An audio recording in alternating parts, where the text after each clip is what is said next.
Assalamualaikum warahmatullahi wabarakatuh. Alhamdulillah, hari ini dah 22 hari kita berpuasa, 22 Ramadan, malam ke-23. InsyaAllah, semoga kita masih terus istiqomah dalam hari-hari tinggal lagi berapa hari nak 9 Syawal ni kan. Semoga kita ambil kesempatan ni untuk perbanyakkan lagi amal kita supaya kita kejar percutan terakhir ni dalam Ramadan ini, insya-Allah semua kita dipertemukan dengan Lailatul Qadarnya. Okey, insya-Allah saya sambung lagi dengan hati-hati menjaga hati, bahagian 22. Sambung lagi penyakit hati ni. Tapi sebelum kita teruskan, apa kata kita mulakan dengan umur kita Fatihah sambil kita niatkan semoga ilmu yang dikongsikan ini dapat memberi manfaat kepada kita semua dan semoga kita dapat amalkannya, insya-Allah. Auzubillahi minasyaitonirrajim. Bismillahirrahmanirrahim.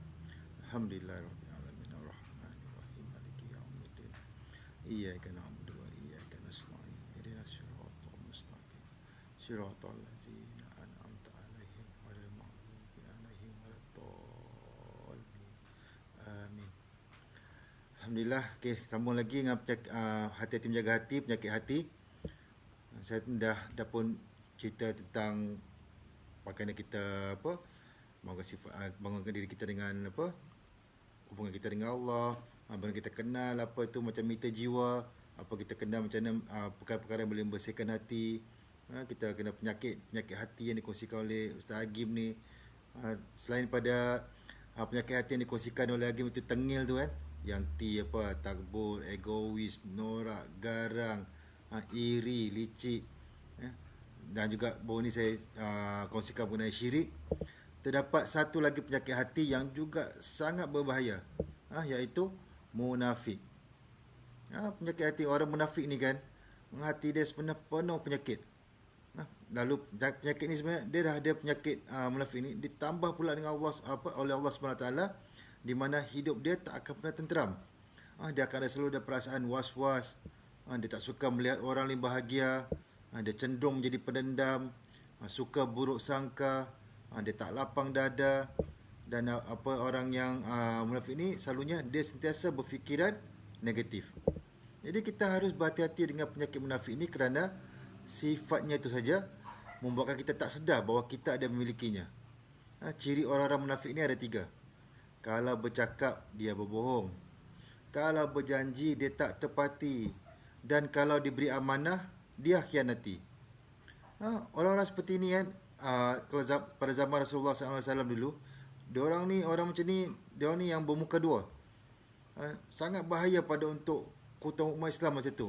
Kerana mereka ni ibarat musuh dalam selimut. Di hadapan Rasulullah SAW menyatakan dia beriman kan. Tapi hati dia tak kufur. Sebab itulah orang-orang munafik ni tak disukai oleh Allah SWT.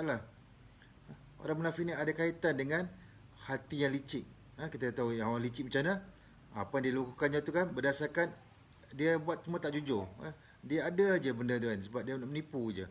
So kita lihat betapa macam mana orang yang terima rasuah tu, dia berkaitan dengan amanah.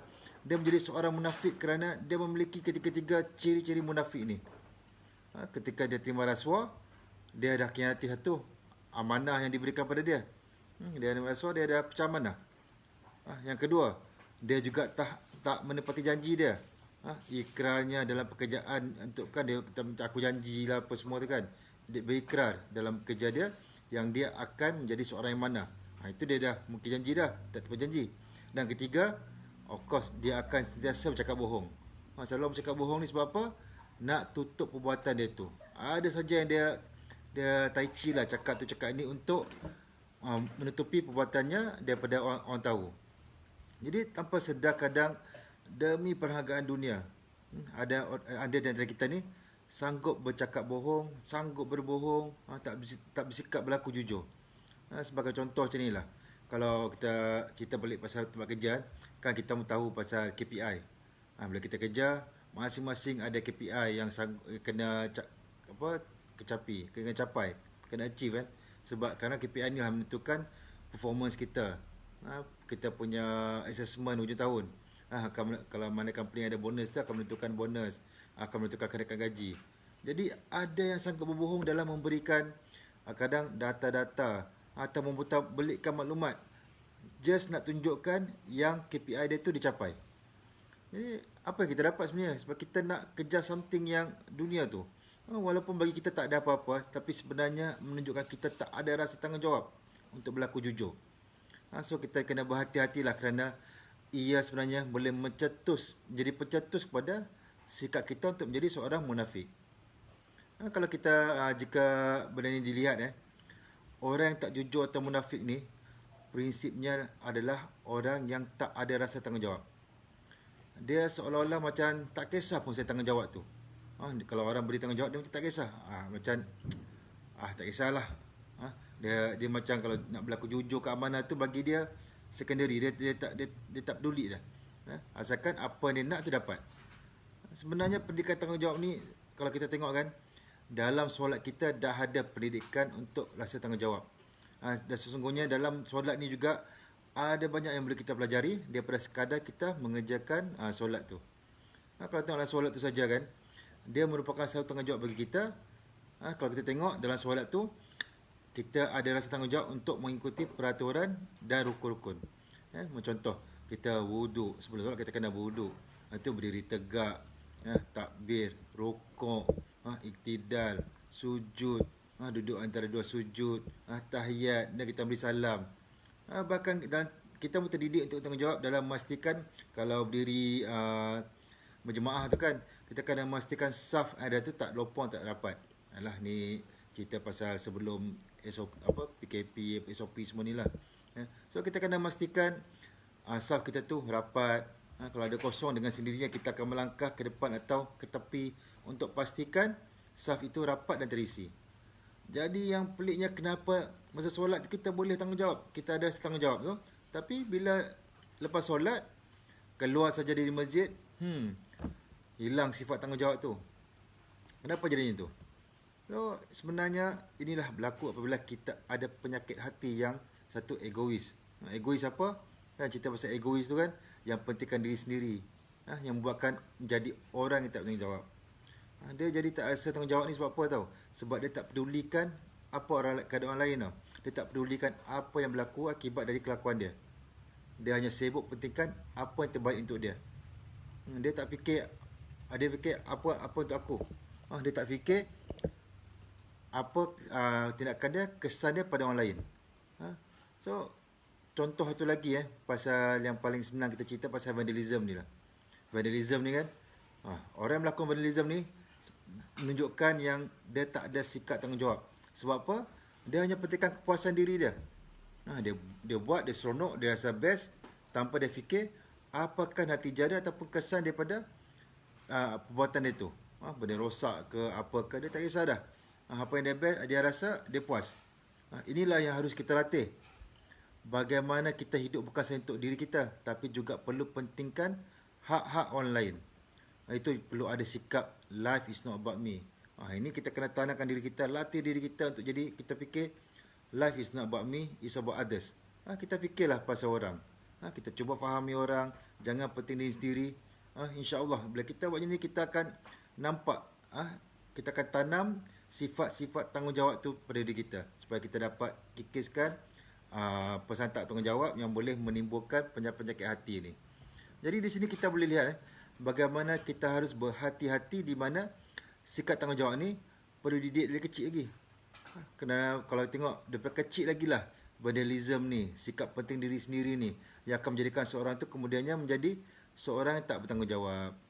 Jadi kalau kita tak jaga hati ni, sikap tanggungjawab ni boleh menjadikan seorang itu menjadi tak jujur. Dia tak jujur, dia cakap bohong. Itu yang suka, orang kata apa, ada pepatah kan, bercakap bohong lama-lama siakap senohong, lama ikan duri. Bercakap bohong lama-lama jadi pencuri. Itulah bila dia cakap bohong, dia jadi tak berlaku amanah. Itu yang dia boleh jadi seorang yang makan rasuah, pecah amanah, makan duit sana sini. Itu yang jadi orang yang dia khianati dengan janji-janji dia. Dia khianati dengan apa yang amanah diberikan pada dia. Maksudnya dia diberi apa, dia memang lagi jadi beranilah daripada Mula daripada kecil. Sebab tu kalau kita sampai tak boleh brain kan, kenapa dia boleh ambil macam wang terlalu banyak kan. Kadang wang anak yatim lah, wang diamanahkan dia lah, benda macam apa, kadang-kadang pelik kenapa dia boleh jadi tu. Ini sebab ni lah, sifat tanggungjawab tu daripada kecil, dia tertanam dalam hati dia sampai menjadikan dia tak jujur, bercakap bohong, lepas tu dia mengganti janji, tu seterusnya menjadi lebih berani mengkhianati amanah tu. So semoga kita dapat membaiki diri kita, daripada terlatih diri kita, tanamkan diri kita supaya kita dapat jauhkan daripada penyakit tengil ni, syirik dan munafik ni.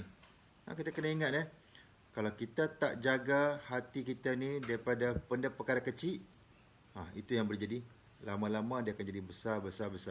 Sebab tu saya selalu ingat apa pesan Agim, apa saja kita nak ubah diri kita ni, kita mulakan daripada kita buat 3M ni. Mulakan dari hal yang kecil, mulakan dari diri sendiri, mulakan dari saat ini. So kita kena pada saat ini, tak payah tunggu-tunggu, tak payah tangguh-tangguh. Kita start pada sini, kita start pada benda kecil. Benda macam ni lah kadang kita akan tengok, kita tak jaga.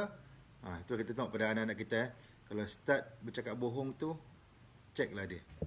Tengok dia kenapa dia cakap bohong. Kita didik dia supaya kita tunjukkan contoh yang baik supaya tak bercakap bohong, supaya dia jadi jujur.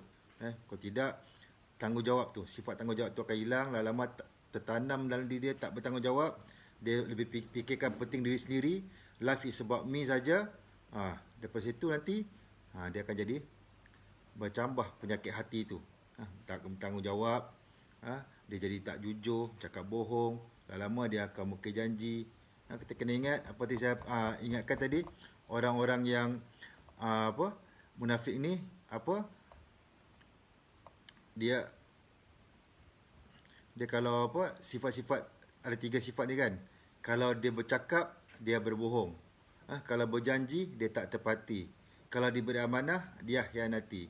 Jadi kita hati-hati supaya kita tak terjerumus ke arah penyakit hati yang munafik ni. InsyaAllah. Terima kasih semua yang mengikuti saya. InsyaAllah semoga kita dapat apa penyakit hati yang dikongsikan ini, kita bertahu perkara-perkara yang boleh mengeraskan hati dan bagaimana kita melembutkan hati kita ini agar dapat kita memiliki hati yang sihat. InsyaAllah saya akan kongsikan perkara-perkara yang lembutkan hati dan juga yang perkara-perkara yang boleh mengeraskan hati kita ni supaya kita memiliki bebas daripada penyakit hati, hati yang sakit, hati yang mati, insya-Allah. Terima kasih semua. Semoga kalian semua dipermudahkan, dikurniakan lalu terkadarnya, sentiasa dilindungi Allah, dikurniakan kesihatan terbaik, dipermudahkan menjadi seorang mukmin, orang bertakwa, membuat baik, menjadi seorang yang penyayang, pemaaf, sentiasa bersyukur, dikurniakan kebahagiaan dan ketenangan dunia akhirat. Amin amin rabbal alamin. Assalamualaikum warahmatullahi wabarakatuh.